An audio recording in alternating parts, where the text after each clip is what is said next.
Well, hello everybody. What I'm going to cover with you today is going to be lesson 4-4.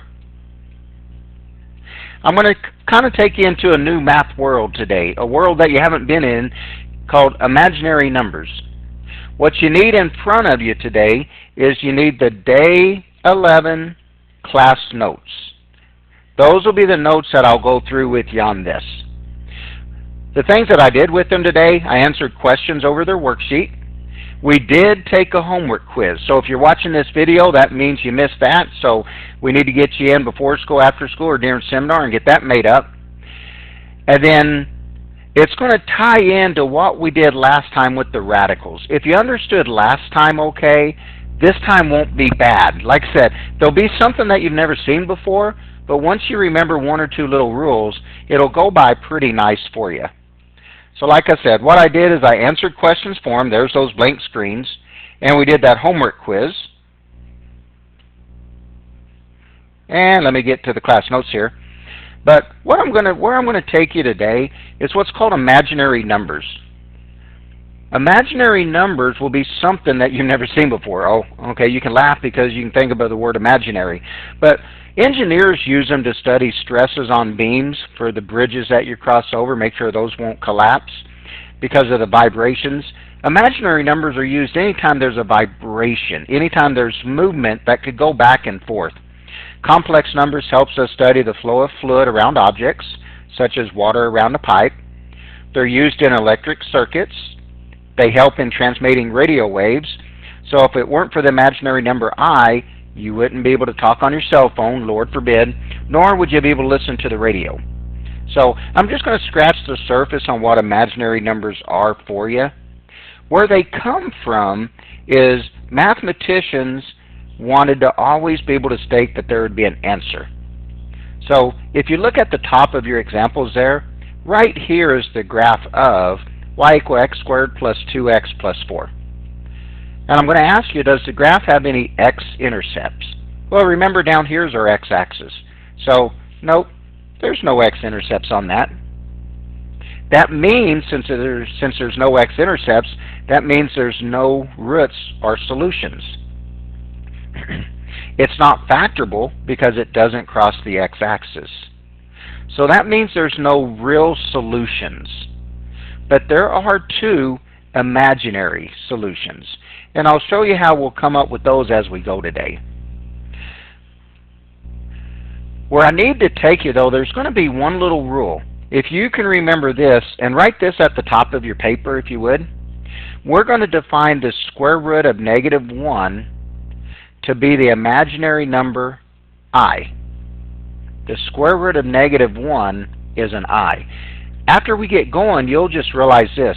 If there's a negative under the radical, there's going to be an I in your answer, for the most part. So come over to your number 1. Let me show you how this is going to work. Until today, we've never ever been able to take the square root of a negative number. Well, today that changes. I'll add in just a little bit more. Look at your square root of -64. I'm going to think of this as the square root of -1 times the square root of 64. Nothing new, just like we did last time, except for the -1. Well, the square root of -1 is I. The square root of 64 is 8. So this answer is 8I.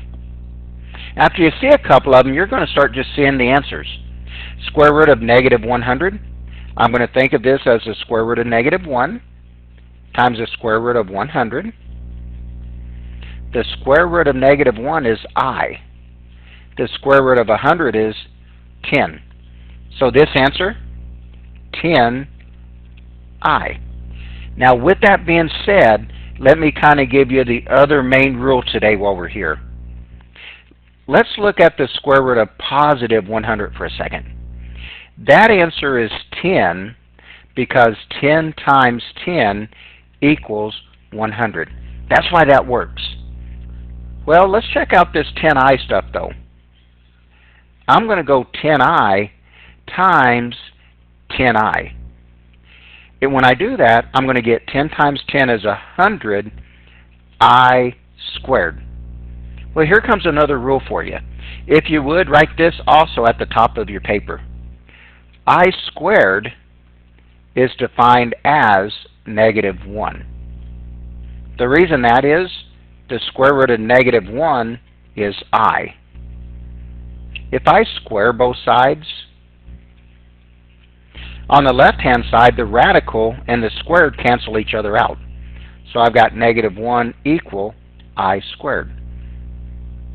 So I squared is -1. So there's our check. Let's move on to number 3. We're going to think of this as the square root of -1 times the square root of 144. Think what the square root of -1 is. The answer is I. Think of what the square root of 144 is. That answer is 12. So this answer is 12I. That's all there is to it so far. Moral of that story, if there's a negative under the radical sign, there's going to be an I in the answer. Now look down on your number 4. This is just like what we did last time with an I in the answer. So here's what we're going to do. The square root of 27, I'm going to think of that as the square root of -1, which I know is I. That leaves me the square root of 27. Now do just like you did last time and break down the square root of 27. I'm going to think of that as the square root of 9 times the square root of 3. The square root of 9 is 3, so I have I times 3 times the square root of 3. To correctly write it, it's going to look like this. 3I radical 3. So we did this problem last time, guys. I didn't put a negative under there, but so we would have had 3 radical 3. Today I'm adding in the I. Number 5, square root of -216. Since there's a negative right there, I know there's an I in my answer. Now we got to reduce the square root of 216. So if you need to, if I get going too fast on this video, hit pause, look at that table on the top of last time's notes, and find a number that goes into 36. Well, I just said it. Find a number that goes into 216. That number happens to be 36 times 6. Well, the square root of 36 is 6. I have a square root of 6, and I have an I. So my answer, 6I radical 6. On my number 6, I got the square root of -18, so I know there's an I in my answer. I need a number that multiplies to be 18 that we know the square root of, so I'm going to use 9 and 2. The square root of 9 is 3. I've got that I and the square root of 2. So my answer, 3I radical 2. Now what we did in class is I paused and I had them try number 7, 8, and 9. So if you'd like, hit pause, try 7, 8, and 9, and then here in a second I'll go ahead and talk through them and you can compare your answers. So if you'd like, hit pause, try number 7, 8, and 9. Welcome back. What you should have done on number 7 is this. You knew there's an I in the answer, and we should have thought of this as the square root of 36 times the square root of 2. Square root of 36 is 6, so I got an I times 6 times square root of 2. My answer, 6I radical 2. On number 8, you should have known there's an I in there. We're going to break down 24 into the square root of 4 times the square root of 6. Square root of 4 is 2, so your answer, 2I square root of 6. And on number 9, since there's a negative there, we know there's an I. I'm going to go the square root of 100 and the square root of 3 for an answer of 10I radical 3. So hopefully you did okay there if you hit pause and work those. 10, 11, and 12 has a little twist to them, but very, very similar to what we did last class. Here's my number 10. Now here's the twist. What we did last time is I just had you multiply these two numbers, and then we reduce the radical. I don't get to do that when there's negatives under there until I do something first. See this negative right here with the 12? I know there's an I in that answer. See this negative right here? I know there's an I in that answer.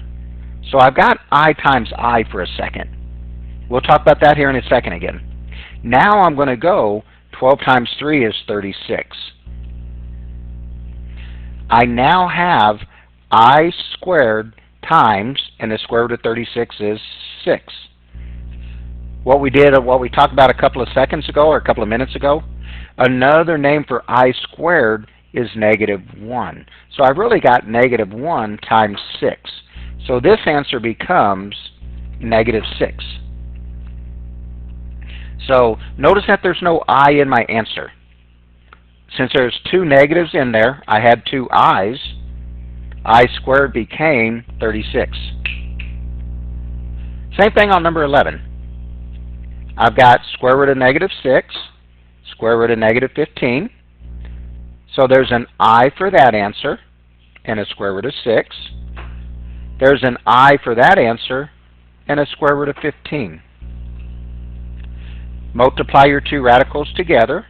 So I now have I squared times the square root of 90. Now just break that radical down like we did. I squared is negative 1. 90 needs a square root of 9 and a square root of 10. So my ending answer, I've got a negative. Square root of 9 is 3. Square root of 10, we leave it alone. So notice this. If you have one negative under the radical, there's an I in the answer. If you have two negatives under the radical, there's a negative in the answer. Here goes your number 12. There's an I here and a square root of 20. And then an I there and a square root of 12. This now becomes I squared times the square root of 240. What do you know about this I squared? There's a negative in the answer. Now we got to break down the square root of 240. So if you need to, look at your chart that we had on last time's notes. Find the biggest number that goes into 240. And that's going to be 16 times 15. Square root of 16 is 4 times the square root of 15. So notice this again. Two negatives, there's going to be a negative in your answer. Two negatives, there's going to be a negative in the answer. One negative, there's an I in the answer. 13, 14, and 15 kind of just tie right into that. So look at your number 13. I've got negative 3I times 4I. Well, negative 3 times 4 is negative 12. I times I is I squared. But another name for I squared is negative 1.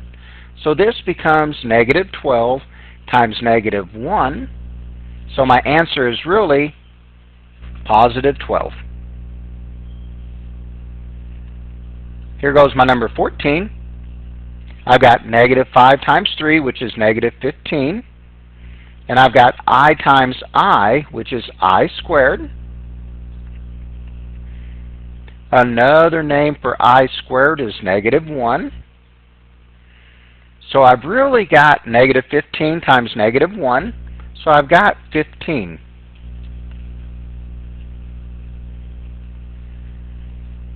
Playing the same game with number 15. I've got negative 6 times negative 2. That's positive 12 I squared. But another name for I squared is negative 1. So my answer, negative 12.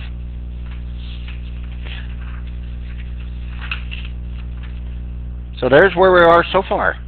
I'm going to change pieces on you a little bit.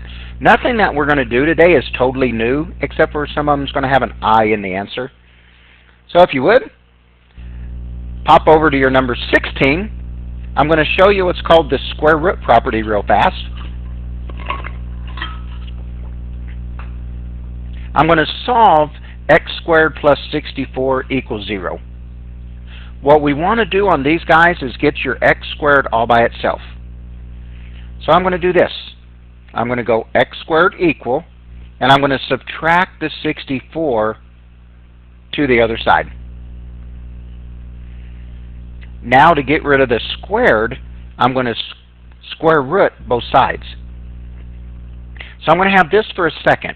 The square root and the squared cancel each other out, so I've got x. Over here I've got positive or negative square root of negative 64. Whenever you take the square root of both sides, there's always going to be two answers, positive or negative, unless you're doing something like the Pythagorean theorem. So my ending answer here, I'm going to think of this as I times the square root of 64, but the square root of 64 is 8 and an I. So my final answer, positive, negative, 8I. Look at your number 17. Predict what we're going to do first, but we're going to subtract that 100 to the other side. So I've got 4x squared equal negative 100. I need to get that x squared by itself, so let's divide both sides by 4 and get negative 25. We're going to take the square root of both sides. So on this side I've just got an x, but on this side I've got positive, negative, square root of negative 25. Ask yourself what the square root of 25 is, and that's going to be 5. So my ending answer is positive, negative, 5I. In class, I had them do number 18 and 19. So if you'd like to pause the video, you can, and try number 18 and 19. I'm going to fly through them here in just a second. So if you hit pause, I'll give you a second to do that and try them. If you hit pause and then did number 18 and 19, here's what it should have done. You should have subtracted 45 to the other side. Should have divided both sides by 5 and got x squared equal negative 9. We're going to take the square root of both sides. So I'm going to have x equal positive or negative square root of 9, which is positive or negative 3i. Same with number 19. Number 19 got your classmates.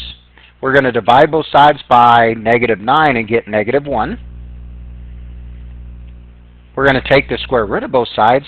So I've got x equal positive, negative, square root of negative 1. And then some of them got stuck. But what is the square root of 1? 1. Since there's a negative in there, there's an I. So I've got positive, negative, 1i. So there those are. That's called solving by using the square root method. We took the square root of both sides.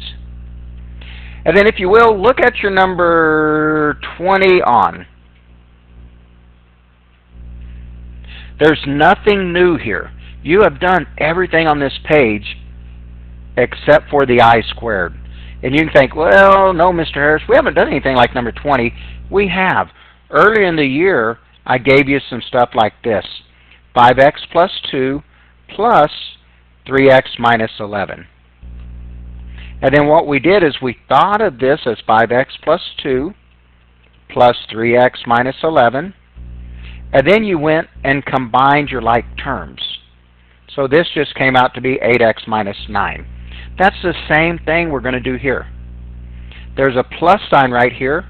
So I'm going to think of this as 6 plus I plus 4 minus 5i.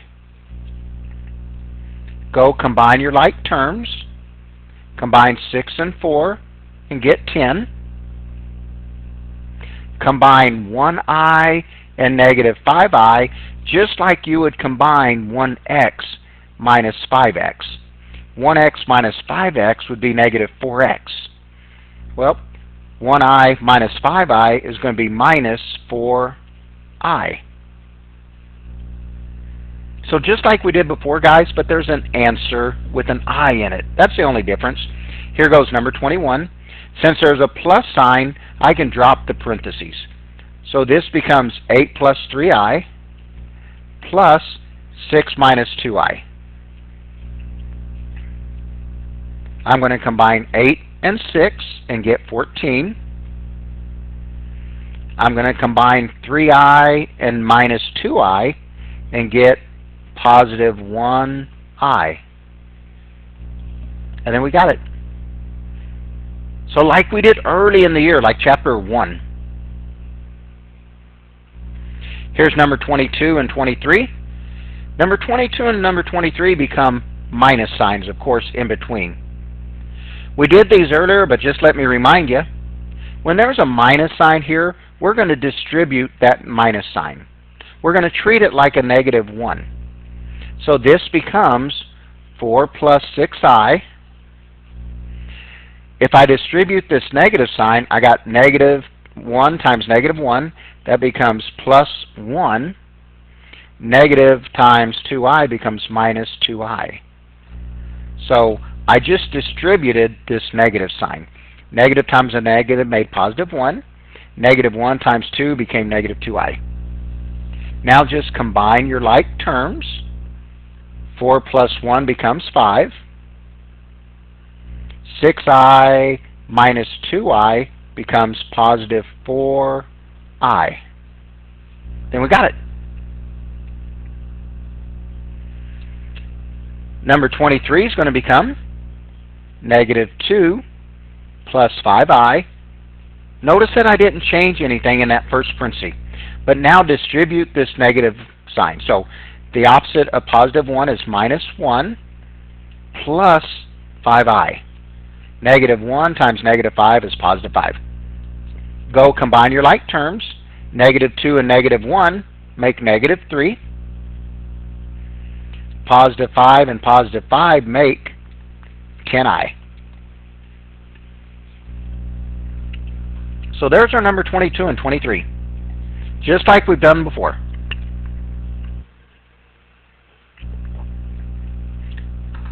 Notice what 24 and 25 are, though. There's no plus sign in between there. There's no minus sign in between there. We've also done these before. See if this looks familiar. If I had you go x plus 3 times x minus 5, do you remember what we did? We used FOIL on them. So remember, we went x times x was x squared. We went x times 5 is negative 5x. We went 3 times x is positive 3x.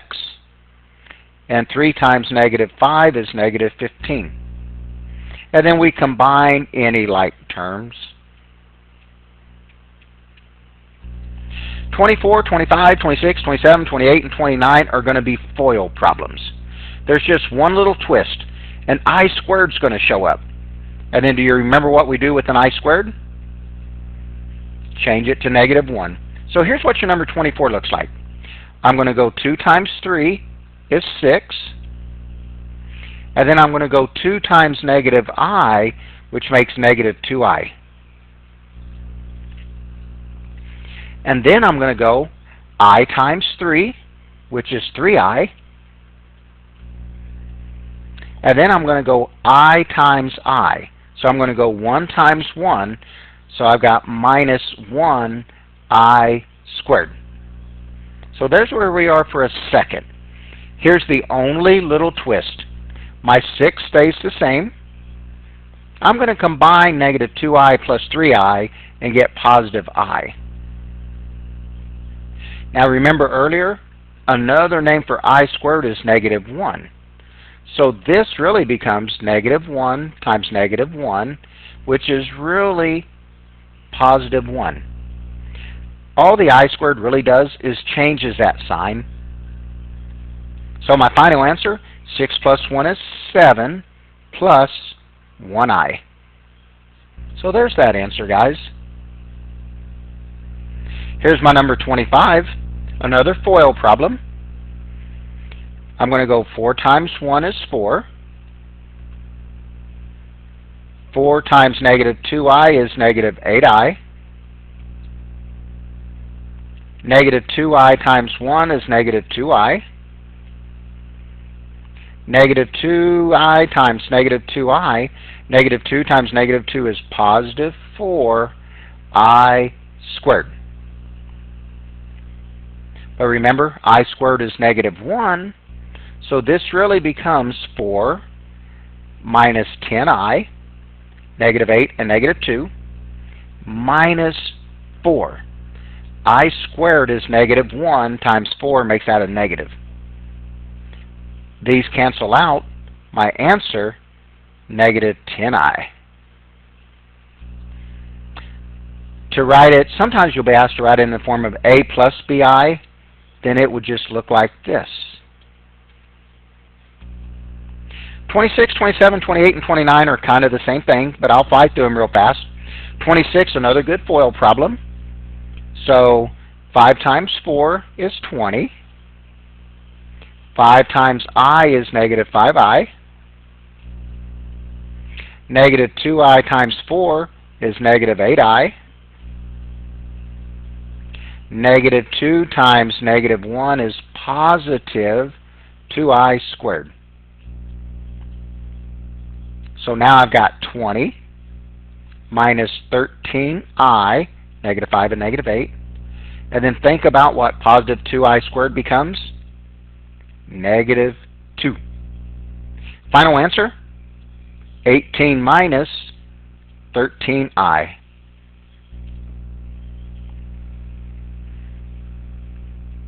$27. 3 times 3 is 9. 3 times negative 2I is minus 6I. 2I times 3 is positive 6I. Positive 2I times negative 2I is negative 4I squared. Now if you get to where you can peek ahead and you know that negative 4I squared is really positive 4, you could put that right there. But now I've got 9. These cancel out, plus 4.